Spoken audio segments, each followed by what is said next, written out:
Hello मेरे प्यारे बच्चों, कैसे हैं आप। उम्मीद करता हूं कि जिंदगी आपकी बहुत ही स्मूथली और अच्छी कट रही हुई, क्योंकि एक तरफ एग्जामिनेशन खत्म हुआ है, एक तरफ न्यू सेशन शुरू होने वाला है। इस दोनों के बीच में जो जिंदगी है ये थोड़ी सी अच्छी, आप राहत की सांस ले रहे होंगे। और शुरू करते हैं हम लोग इसी राहत के सांस में। शुरू कर दिए हम क्लास 11 बायोलॉजी का चैप्टर नंबर 1 और लाइन बाय लाइन एनसीईआरटी की, कि आपको जब न्यू सेशन में आप जाएं तो आपको दिक्कत नहीं हो, कम से कम एक चैप्टर तैयार करके आप जाएं। ठीक है, तो शुरू करते हैं हम लोग पार्ट 8। ये पार्ट 8 है। अगर आप पार्ट 7 तक नहीं देखे हैं तो इस वीडियो के नीचे सारे लिंक मिलेंगे, आप जाके वहां से इस वीडियो को देख सकते हैं। वहां भी नहीं मिलता है तो शांति हरि सुधन्य चांद पब्लिक स्कूल के ऑनलाइन प्लेटफॉर्म को सर्च कीजिएगा, वहां पे मिलेगा अक्षय सर का वीडियो क्लास 11 का, जाके आप देख सकते हैं। किसी भी तरह का कोई क्वेश्चन हो, क्यूरी हो, आप कमेंट सेक्शन में डाल सकते हैं। नहीं तो हमारी टेक्निकल टीम है सुमन सर की, उनको हम उनका ईमेल आईडी यहाँ दे देंगे, उनको आप जो क्वेश्चन पूछ रहा हो पूछ सकते हैं। ठीक है,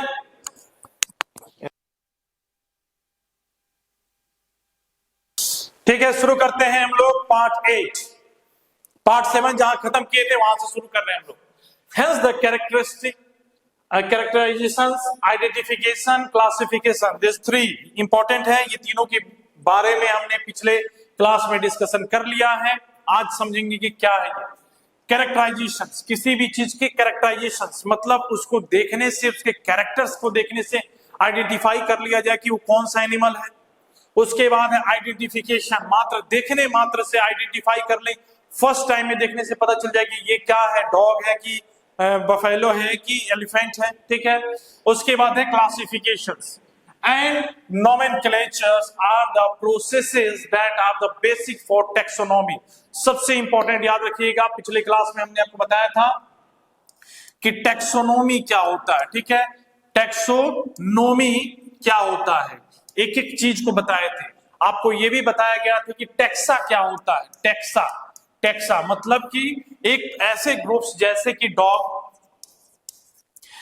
ह्यूमंस, प्लांट्स या कोई भी इस तरह का, जनरली एक प्रकार का, किसी तरह का, किसी भी तरह का एक या किसी भी तरह के एक इंडिविजुअल को लीजिएगा, उसको टेक्सा कहेंगे। ठीक है, समझ गए। अब टेक्सोनॉमी क्या होता है, किसी भी चीज को स्टडी करना, किसी भी चीज को क्लासिफाई करना, किसी भी चीज को मतलब कि उसको कैटेगराइज में बांटना। ठीक है, उसको हम लोग कहते हैं टेक्सोनॉमी। ठीक है, टेक्सोनॉमी बहुत इंपॉर्टेंट है, ये सब चीज पूछता है, आप इसको जरूर याद रखिएगा। ठीक है, देखिए किसी भी चीज को अरेंज करना या स्टडी करना, दोनों चीज समझिएगा। किसी भी चीज को अगर हम अरेंज कर रहे हैं, स्टडी कर रहे हैं, उसको कहते हैं टेक्सोनॉमी। नोट डाउन करना बाबू इसको। टेक्सोनॉमी का सिंपलेस्ट वे का तरीका है कि किसी भी चीज को, जितने भी लिविंग, किसको, कितने भी क्या चीज को, लिविंग ऑर्गेनिज्म को,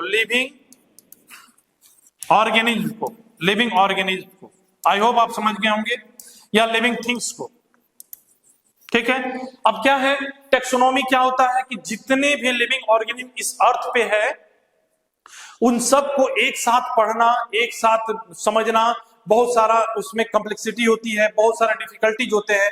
तो उसको कैसे पढ़ सकते हैं हम, 4 तरीके से, कैरेक्टराइजेशन, क्लासिफिकेशन, आइडेंटिफिकेशन, उसके बाद नोमेनक्लेचर देख के उसको आइडेंटिफाई कर सकते हैं। ये प्रथा अभी की नहीं है, ये बहुत पहले जो अर्लियर मैन थे वो भी यही करते थे कि भाई गाय है तो कहा कौन सा जंगली जानवर है, कौन सा पेट एनिमल्स है, कौन सा पालतू जानवर है, कौन जंगली जानवर है। तो जंगली जानवर को तो नहीं पालते थे, शुरू में कहीं सुने हो कि हमने शेर पालते थे वो लोग, या क्या कहते हैं, कुछ वेल मछली पालते थे, ऐसा कहीं सुने हैं? नहीं, क्योंकि आइडेंटिफिकेशन करने और ये भी पता कर, ये देखने से ही पता चल जाता था कि इसको पालने मतलब कि अपने आप पर खतरा मोल लेना है। ठीक है, तो ये शुरू से थी। तो टेक्सोनॉमी क्या होता है, arrangement and study of living organism things. Note down कीजिएगा यहाँ पे। और ये चारों जो प्रोसेसेस हैं ये सिर्फ बेसिक है किसकी, टेक्सोनॉमी की, इसी पे ये सारा डिपेंड है टेक्सोनॉमी। ठीक है, चलिए आगे हम लोग देखते हैं। देखिए taxonomy is not a something new, taxonomy कोई नया चीज नहीं है। अभी पढ़ रहे हैं हम लोग को तो पता चला है कि साइंटिस्टों ने ये बता दिया कि उस टर्म को टेक्सोनॉमी दे दिया। टर्म नया हो सकता है पर टेक्सोनॉमी कोई नया चीज नहीं है। ये काम humans being have the always been interested in the knowing more and more about the various kind of organism.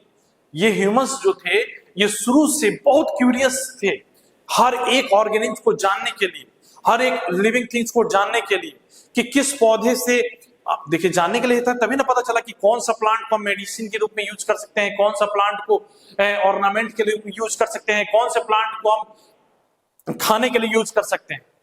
क्यों? क्योंकि ये पहले से क्यूरियोसिटी थी इंसान में भी कि उसको आइडेंटिफाई करना, उसको क्लासिफाई करना कि ये मेडिसिनल प्लांट है, तुलसी जो पौधा है वो मेडिसिनल प्लांट है, इसको खाने से क्या होता है, हमारे जो लंग्स के प्रॉब्लम्स होते हैं वो दूर होते हैं। ठीक है, ये क्या तुलसी का कहीं खाना बनते हुए देखे हो? तुलसी का पत्ता का सब्जी थोड़ी बनता है, तो उसका एरोमा अलग होता है, उसका तरीका अलग होता है, उसके आइडेंटिफिकेशन ऐसे होते हैं। ठीक है, उसको देख के सुन के पहचान सकते हैं कि वो तुलसी है। ठीक है, तो इस तरह से taxonomy is not a something new. Taxonomy कोई नया चीज नहीं था।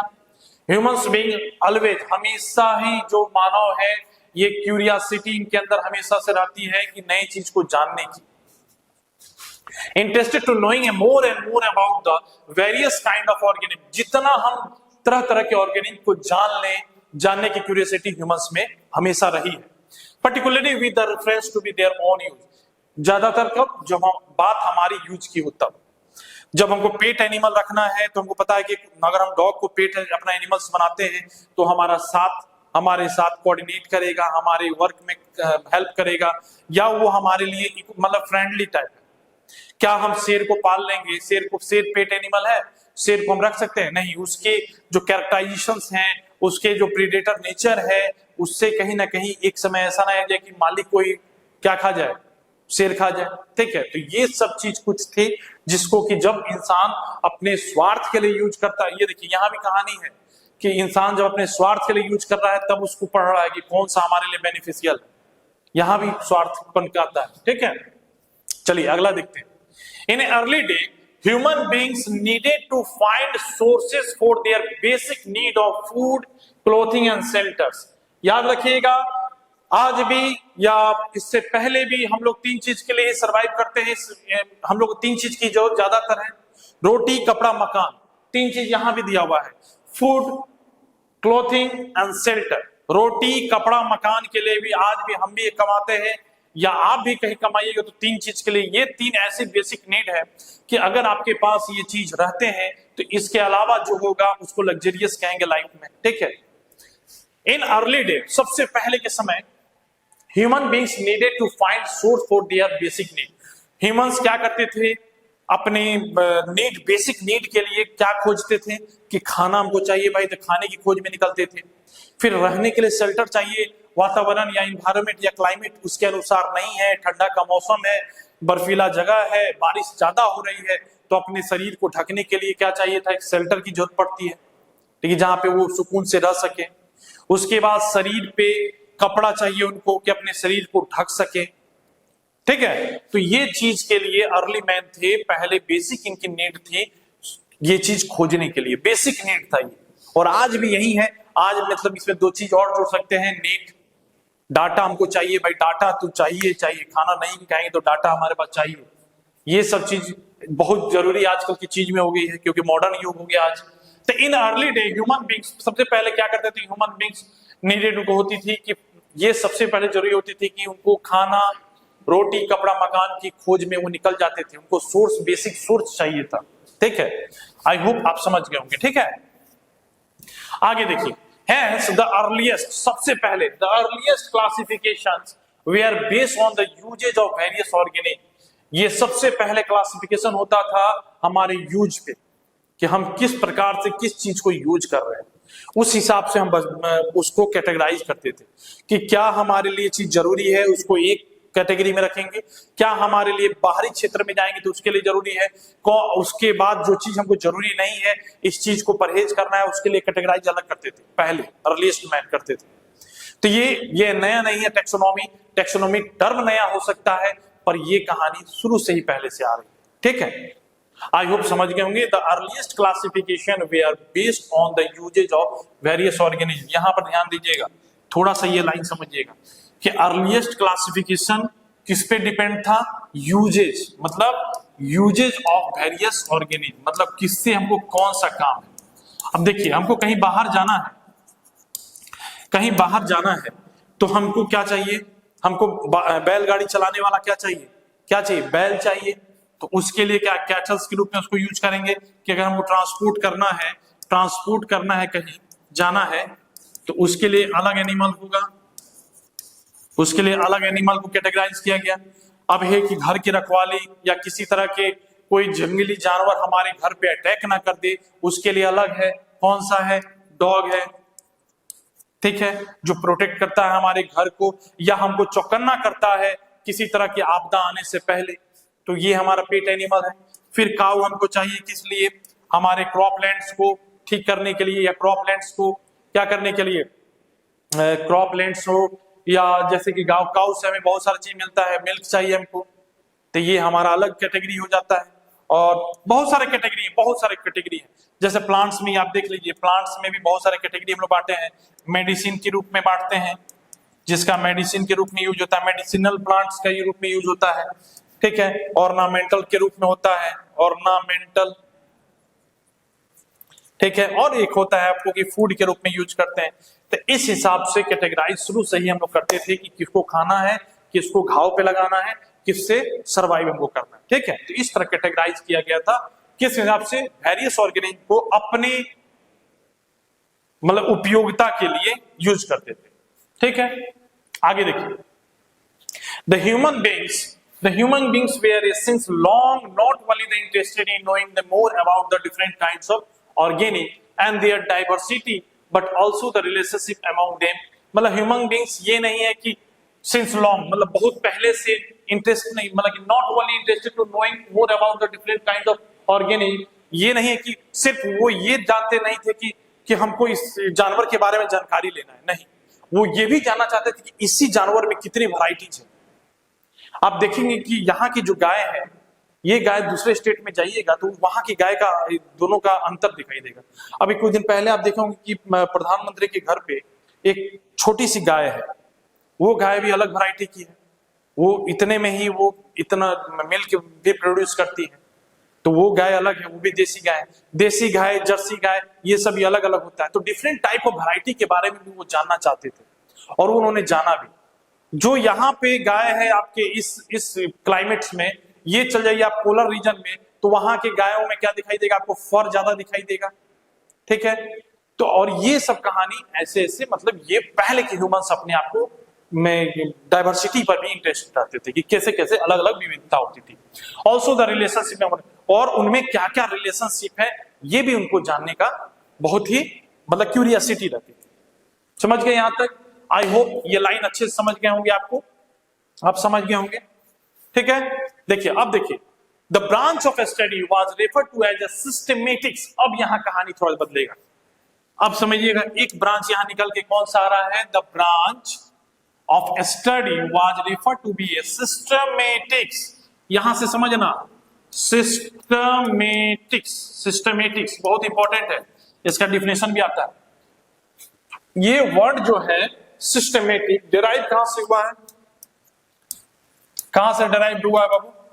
डिराइव हुआ है लैटिन वर्ड, याद रखिएगा, लैटिन वर्ड। यही सब तो क्वेश्चन पूछता है नीट में कहीं भी। लैटिन वर्ड क्या नाम है इसका? इस लैटिन वर्ड को क्या कहते हैं हम लोग? इस लैटिन वर्ड किससे? सिस्टेमा। सिस्टेमा नोट डाउन कर लेना या इसको हाईलाइट कर लेना। सिस्टेमा लैटिन वर्ड है, उससे ये निकल के आता है सिस्टमेटिक। याद रखिएगा, क्वेश्चन पूछता है कौन सा वर्ड है? लैटिन। कौन सा? सिस्टेमा। 4 ऑप्शन दे देगा, बस याद रखिएगा इसको। Derived from the Latin word systema, which means a systematic arrangement of organisms, जिसका मतलब होता है कि किसी चीज को सिस्टमेटिक ढंग से अरेंजमेंट करना, मतलब अच्छे तरह से इसको अरेंजमेंट करके रखना, ठीक है। कोई भी चीज को ऐसे मतलब कि कहीं रैंडमली फेंक नहीं देंगे। हर किताब है तो किताब को सिस्टमेटिक ढंग से, ये क्लास 8 का है, क्लास 10th का है, क्लास 12th का, उसको सिस्टमेटिक ढंग से कि बाद में उसको खोजने में या आइडेंटिफाई करने में उसमें दिक्कत नहीं हो, ठीक है, आई होप आप इसको समझ गए होंगे अच्छे से। चलिए आगे देखिए, अब यहां आता है, ये नोट डाउन करिएगा बाबू, यहां पे आता है आपका कि कार्लेनस जो बनाए थे आपको बाइनोमियल नोमेनक्लेचर का वो था, नाम दिए थे ये कार्लेनस, ये साइंटिस्ट का नाम है, नोट डाउन कीजिएगा यार, हाईलाइट कीजिएगा। Linnaeus use the Systema nature, ये याद रखिएगा, Systema nature as the title of his publication. Question पूछता है कि कार्लेनस ने कौन सी किताब को पब्लिश किया था या टाइटल दिया था, तो याद रखना लेनियस ने किताब का नाम था उनका सिस्टेमा, पता ना सिस्टेमा क्या है, लैटिन वर्ड है नेचुरा, नोट डाउन कीजिएगा, ये पब्लिकेशन है इनके, ठीक है। कार्लेनस ने सिस्टेमा नेचर ऑफ द किताब का पब्लिकेशन किया था जिसका नाम टाइटल था सिस्टेमा नेचर, ठीक है। चलिए आगे देखते हैं हम लोग। This the scope of systematic was later enlarge to be included. अब देखिए सिस्टमेटिक जो टर्म है आगे चल के उसको इनलार्ज कर दिया गया या इसको इंक्लूड कर दिया गया, किसमें, आइडेंटिफिकेशन, नोमेनक्लेचर एंड क्लासिफिकेशन में, ये तीनों में उसको ऐड कर दिया गया। आइडेंटिफिकेशन पढ़ाया जा चुका है, किसी भी चीज को आइडेंटिफाई करना, देखना कि प्लांट है कि एनिमल है। नोमेनक्लेचर उसका नाम देना, ऐसा नाम देना, बाइनोमियल नोमेनक्लेचर देना उसको कि वो पूरे वर्ल्ड में उसी नाम से वो जाना जा सके, जिसमें आपको बताए थे जेनस और स्पेसिस होते हैं। क्लासिफिकेशन उसके कैटेगरी, उसके कैरेक्टराइजेशन, उसके बॉडी स्ट्रक्चर के हिसाब से उसको क्लासिफाई करना, ठीक है। Systematic take into the account evolutionary relationship between the organism, मतलब सिस्टमेटिक जो होता है एक प्रकार का रिलेशनशिप जो आपस में, मतलब कि क्लासिफिकेशन आइडेंटिफिकेशन में, इनमें रिलेशनशिप बिटवीन द ऑर्गेनिज्म में ये बताता है आपको सिस्टमेटिक, ठीक है। एक प्रकार का रिलेशनशिप ऑफ ऑर्गेनिज्म के बारे में सिस्टमेटिक एक ऐसा इवोल्यूशनरी बताता है, मतलब ऐसा इवोल्यूशनरी है कि वो रिलेशनशिप बना, evolutionary relationship between the organism, मतलब कोई अगर ऑर्गेनिज्म है उसके इवोल्यूशन कैसे हुआ था वो पूरे सिस्टमेटिक ढंग से उसको सजाया जाता है, जैसे ह्यूमंस का, ठीक है। बस खत्म, ठीक है, मिलते हैं न्यू सेगमेंट के साथ, तब तक के लिए जय हिंद जय भारत।